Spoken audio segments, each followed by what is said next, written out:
দাদা, প্রথমেই আপনাকে ত্রিপুরা স্টার নিউজের পক্ষ থেকে শারদীয় দুর্গোৎসবের তৃতীয় শুভেচ্ছা জানাচ্ছি। আসন্ন দুর্গাপূজা উপলক্ষে রাজ্যবাসী এবং খোয়াইবাসীর উদ্দেশ্যে আপনার কী বার্তা থাকবে? আমি প্রথমেই আপনার স্টার নিউজ চ্যানেলের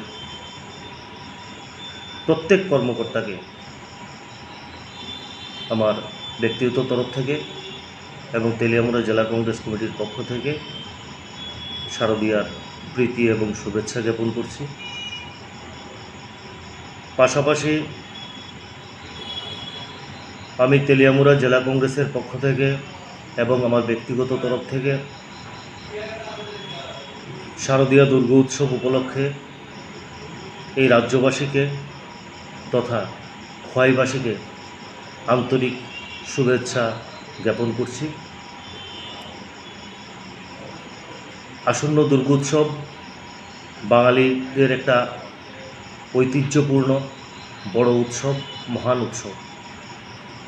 সেই উৎসবে যাতে সমস্ত অংশের মানুষ জাতি ধর্ম বর্ণ নির্বিশেষে আনন্দে মাতিয়ে উঠে, এই দুর্গোৎসবকে যাতে সবাই আনন্দে উপভোগ করতে পারে এই আশাটুকু রাখছি।